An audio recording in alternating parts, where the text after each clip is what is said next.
ગુજરાતમાં વિકાસની ગાથાઓ આમ તો જોરશોરથી ચાલી રહી છે, પણ વાસ્તવિક સ્વરૂપમાં તેનાથી ઉલટું જોવા મળે છે. ભરૂચમાં નર્મદા નદી કિનારે આવેલ દશાશ્વમેઘ ઘાટનું પૌરાણિક ધાર્મિક મહત્વ ખૂબ જ છે. અહીં પાંડવોએ અશ્વમેઘ યજ્ઞ કર્યો હતો અને એટલા માટે જ આ જગ્યાને પવિત્ર ભૂમિ માનવામાં આવે છે.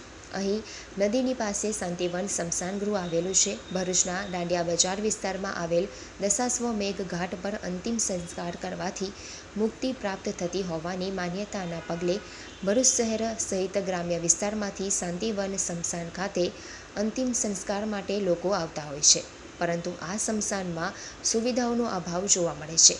દશાશ્વમેઘ ઘાટ પરના શાંતિવન સ્મશાનમાં માત્ર 3 જ ચિતાઓ છે, પરંતુ એક સાથે પાર્થિવ દેહો આવી જવાના કારણે ઘણા સ્વજનોએ પાર્થિવ દેહ સાથે કલાકો સુધી વેઇટિંગમાં બેસી રહેવું પડે છે.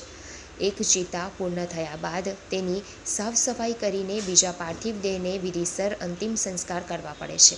આ પરિસ્થિતિથી લોકો ત્રાહિમામ પોકારી ઉઠ્યા છે. સ્વજનોમાં રોષ સાથે જણાવવામાં આવ્યું હતું કે આટલા મોટા વિકસિત ભરૂચમાં દશાશ્વમેઘ ઘાટ પરના સ્મશાન ગૃહમાં 3 જ ચિતા હોવાના કારણે અવારનવાર આવી તકલીફોનો સામનો પરિવારજનોને કરવો પડે છે.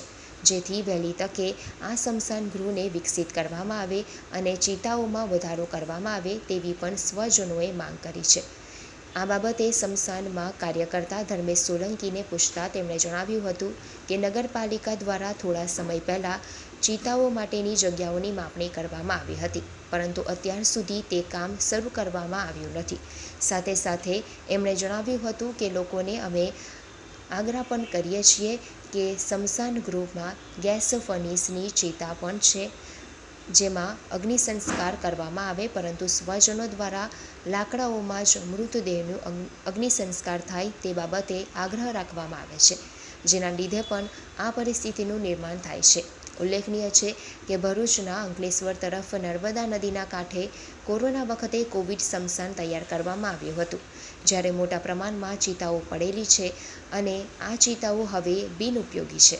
જો તે ચિતાઓને લાવીને શાંતિવન સ્મશાનમાં મૂકવામાં આવે તો શાંતિવન સ્મશાનમાં ચિતાની ઘટની સમસ્યા હલ થઈ શકે તેમ છે.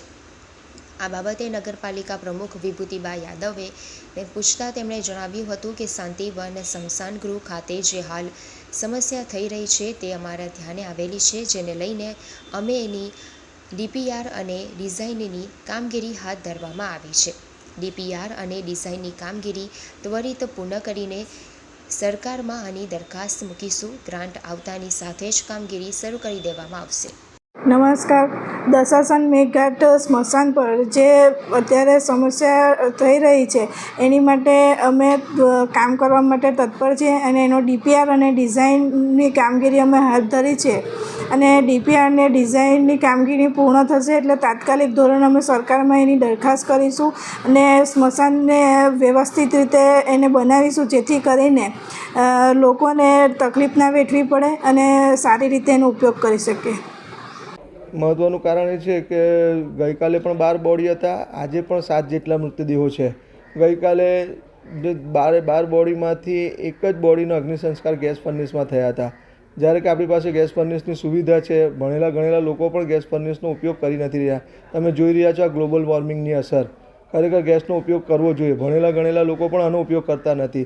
એક ચિતાને લાકડા પર બળવા માટે 2.5 થી 3 કલાક થતા હોય છે, તો 12 જેટલા મૃતદેહો હોય તો પછી વેઇટિંગ જ કરવાનો વારો આવે એવી પરિસ્થિતિ સર્જાતી હોય છે.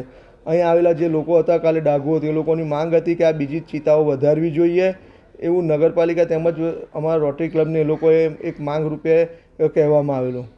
નગરપાલિકા દ્વારા કદાચ માપણી પણ કરી જવામાં આવી હતી. હા, આની પહેલાં માપણી થઈ હતી એવું મારા જાણવામાં હતું અને માપણી કરી બી પણ ગયા હતા. 3 જેટલા બીજા મૃતદેહો બાળી શકાય એવી ચિતા બનાવવા માટેનું 5 દિન સુધી કશું એની પર અમલવારી થઈ નથી.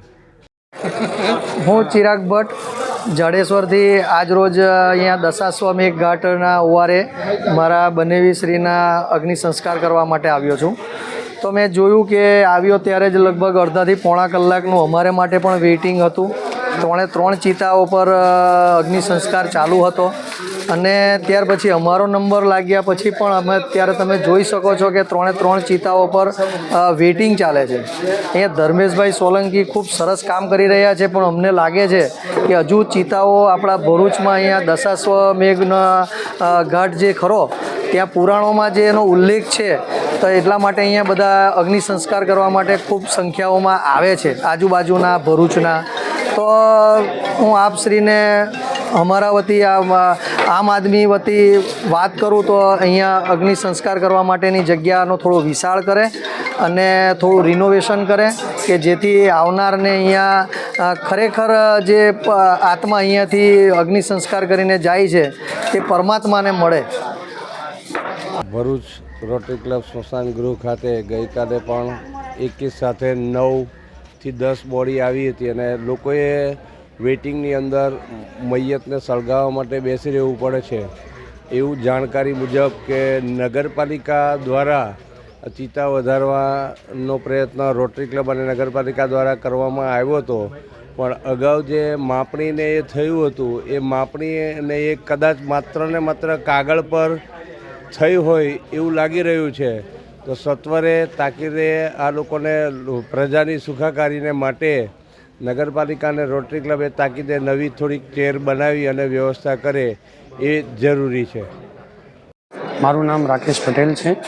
અમે અમારા સંબંધીને લઈને અહીંયા આવ્યાને આજે 2 કલાક થયા છે અને અમે આવ્યા ત્યારે જોયું કે ચિતામાં ઓલરેડી 3 જણનું દહન ચાલુ હતું અને અમે અહીંયા 2 કલાકથી ઊભા છીએ.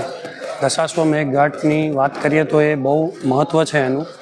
એને જોતાં અને જે પબ્લિકનો ધસારો છે એ જોતાં અહીં હજુ વધારે ચિતાનો ઉમેરો થવો જોઈએ, જેથી કરીને વિકાસના કાર્યોને આપણે પૂર્ણપણે સિદ્ધ કરી શકીએ. ધન્યવાદ.